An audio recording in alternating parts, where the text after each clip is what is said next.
BJP में 2022 चुनाव की गहमागहमी के बीच राष्ट्रीय स्तर पर तीसरे मोर्चे की आहट सुनाई देने लगी है। एनसीपी नेता शरद पवार और प्रशांत किशोर के बीच मुलाकातों ने इसे हवा दी है। गैर कांग्रेस विपक्षी राजनीति गर्म होने की खबरें आने लगी है। शरद पवार के प्रयास से विपक्षी पार्टियों की एकजुटता को इसलिए भी चर्चा मिल रही है क्योंकि राष्ट्रीय मंच बनाने वाले पूर्व केंद्रीय मंत्री यशवंत सिन्हा भी उनके साथ सक्रिय हो गए हैं। अटल बिहारी वाजपेयी के मंत्रिमंडल में वित्त मंत्री और विदेश मंत्री के तौर पर काम कर चुके यशवंत सिन्हा ने पश्चिम बंगाल के विधानसभा चुनाव के दौरान ही तृणमूल कांग्रेस ज्वाइन की है। खबर आ रही है कि वे शरद पवार के साथ मिलकर 2018 में बनाए गए राष्ट्रीय मंच के जरिए विपक्षी दलों को बीजेपी के खिलाफ गोलबंद करना चाहते हैं। इस सिलसिले में पहली बैठक मंगलवार को उनके आवास पर बुलाई गई है। राष्ट्रमंच के मंच पर 1 दर्जन से ज्यादा विपक्षी दलों के साथ आने की चर्चा है। एनसीपी और तृणमूल कांग्रेस के अलावा आम आदमी पार्टी इसका मुख्य घटक होगा। मोदी से मोर्चा लेने की इस कोशिश को तीसरे मोर्चे की ओर बढ़ने की संभावना के तौर पर इसलिए भी देखा जा रहा है क्योंकि ममता बनर्जी लगातार मोदी को चुनौती दे रही हैं और 2024 में उनका सामना करने के लिए कोलकाता से बाहर आने को तैयार हैं। इस मंच में सक्रिय 3 दलों की अपने प्रदेश में सरकार है। महाराष्ट्र में एनसीपी की मिलीजुली सरकार है, जबकि तृणमूल कांग्रेस पश्चिम बंगाल में बीजेपी को हराकर नया रिकॉर्ड बना चुकी है। आम आदमी पार्टी की दिल्ली में सरकार है। इस मंच में यूपी की एक और बड़ी पार्टी के शामिल होने की पूरी संभावना है और वह पार्टी है समाजवादी पार्टी। यशवंत सिन्हा ने पिछले साल राष्ट्रमंच के बैनर तले 3000 किलोमीटर की यात्रा की थी। उस यात्रा के सिलसिले में वह भी लखनऊ पहुंचे थे। लखनऊ में समाजवादी पार्टी के मुख्यालय पर सपा के राष्ट्रीय अध्यक्ष अखिलेश यादव ने उनका गर्मजोशी से स्वागत किया था। यशवंत सिन्हा के साथ इस मंच पर फिल्म अभिनेता और पूर्व केंद्रीय मंत्री शत्रुघ्न सिन्हा भी थे।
बहुत बड़ी समस्या है शिक्षा मित्रों की। हजारों परिवार अनाथ हो गए। कई सारे शिक्षा मित्र अपनी लड़ाई लड़ते लड़ते शहीद हो गए। बहुत सारे राजनीतिक दलों ने शिक्षा मित्रों का चुनावी मुद्दा बनाया, उनका फायदा उठाया, लेकिन सरकार बनने पर उनकी कोई मदद नहीं की, चाहे वो समाजवादी पार्टी हो। और 2017 में भारतीय जनता पार्टी ने शिक्षा मित्रों से वादा किया था कि हम 100 दिन के अंदर आपको स्थायी समायोजन देंगे। प्रधानमंत्री जी ने चंदौली की सभा में बोला। लगातार शिक्षा मित्र संगठन इस बात को लेकर आवाज उठा रहे हैं और ये सही बात है कि जो शिक्षा मित्र अपना पूरा समय शिक्षा देने में स्कूल में दे रहा है, आज वो अधेड़ उम्र में पहुंच चुके हैं। ऐसे समय में वो कहाँ जाएंगे? सरकार की जिम्मेदारी है कि उनके प्रति सहानुभूति रखते हुए उनको आप स्थायी समायोजन दें और उनको पूर्ण वेतन अध्यापक के बराबर दें। कांग्रेस पार्टी श्रीमती प्रियंका गांधी जी से शिक्षा मित्रों का प्रतिनिधिमंडल मिल चुका है।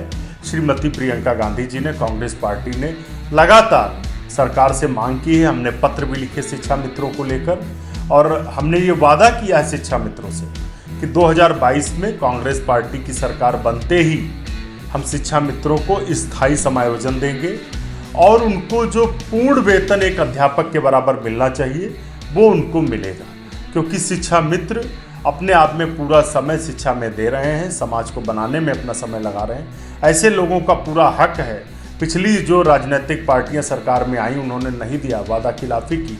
कांग्रेस पार्टी 2022 में मजबूती से उनकी पूरी मदद करेगी। स्थायी समायोजन के साथ साथ पूर्ण वेतन अध्यापक के बराबर हम देंगे। श्रीमती प्रियंका गांधी जी ने इस बात को कई बार दोहराया है। हम इस बात को लेकर दृढ़ संकल्पित हैं।